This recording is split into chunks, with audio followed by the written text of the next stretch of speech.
I want you to hit me as hard as you can.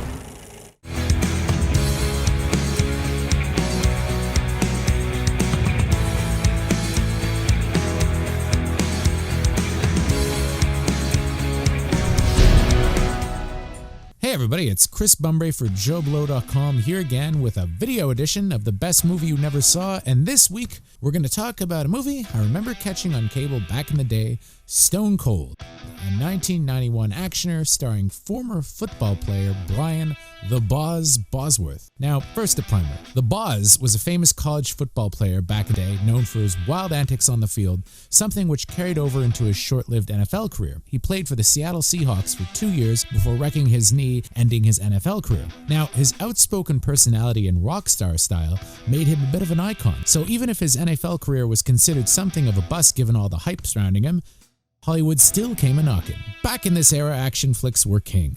Arguably, there were 3 tiers of action movie. On top of the heap, there were the Sylvester Stallone, Arnold Schwarzenegger, and Bruce Willis movies. Just below them were the Jean-Claude Van Damme and Steven Seagal films. Formerly, those ranks were bolstered by Chuck Norris and Charles Bronson, but both saw their respective box offices plummet, opening the doors for new entrees into the B-list. And on the third tier were the DTV action stars like Lorenzo Lamas and Jeff Wincott, who never really broke through. In the early 90s, a lot of guys tried to break into the second tier, including Jeff Speakman with The Perfect Weapon, Mark Dacascos, who you may have all seen in John Wick Chapter 3 Parabellum with a movie called Only the Strong, and infamously Andrew Dice Clay with The Adventures of Ford Fairlane. Now get the fuck out of here. Arguably, The Boz had one of the stronger vehicles, being the classic undercover cop-type thriller in which he plays a cop on the edge, and let me tell you, there are no other kinds in 80s and 90s action movies. In it, he infiltrates a terrorist biker gang, led by Lance Henriksen's messianic villain, Chains. Now, Bosworth is actually fairly well cast as far as these things go. I mean, he looks like a rock and roller with his double-frosted mullet and bruiser physique. I mean, I actually kind of believe him as a biker in this. I'm not sure a more polished guy like Van Damme could have pulled it off, and Seagal, nah, there's just no chance. I'm a cop. My wife and family were murdered.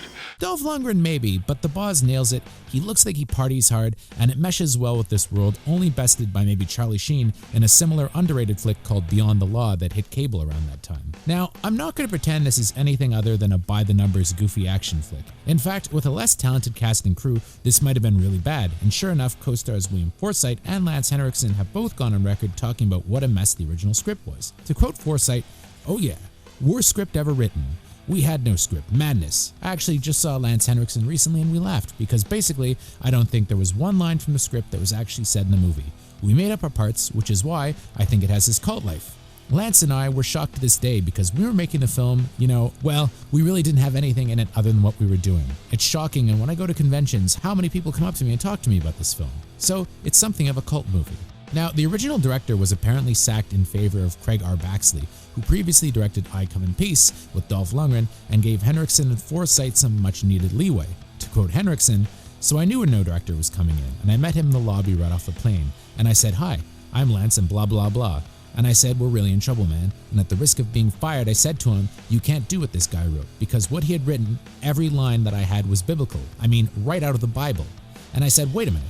The minute I open my mouth, the audience is going to lean back and go, I'm not listening to this jerk.' So anyway, I said, we're going to have to improvise it all. I don't want to change the narrative or the scenes that have to happen, but everything I have to say, well, we just can't say it. We have to create it." Now, the movie earns its place in this column on the merits of its villains. Stone Cold has 2 great ones. First, there's William Forsythe as the muscle-bound baddie Ice, who has it in from Bosworth from the start, and as his quotes suggest, he made up most of his lines, including great off-the-cuff ones, like when he tells Bosworth he looks like a grown-up version of Bam Bam from the Flintstones. This is what makes the movie what it is.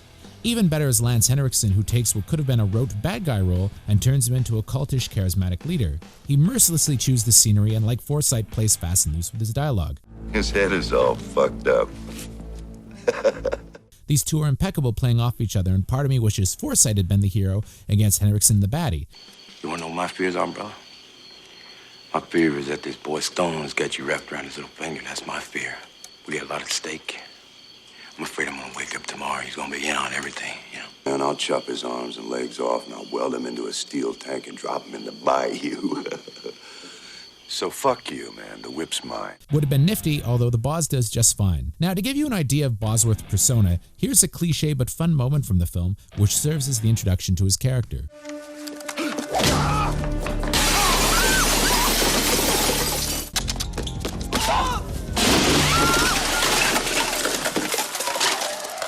You gotta say for yourself this time. You gotta clean up on aisle 4. This is where the movie excels. Action. This one is hardcore R-rated with wall-to-wall carnage, with a climax that rivals the most action-packed movies of the era. You even get a motorcycle taking out a chopper. And there's also a creepy-ass moment where Lance Henriksen uses his bike wheels to take off a crony's fingers. I mean, this part gave me nightmares when I was a kid and totally offended my parents, who were shocked that they were allowing me to watch such a violent movie in the first place. But alas, I was 10 years old and couldn't be talked out of these things. Really though, Stone Cold in its own way is a thing of beauty. Is it a good movie? Nah. Is it a fun one? Definitely. Too bad the movie tanked at the box office, earning a paltry $9.1 million against the $25 million budget. Now, for a bit of trivia, check out the list of producers and note the presence of Michael Douglas. And that's right, it's the Michael Douglas, with his company The Stone Group, named after Romancing the Stone, behind the financing.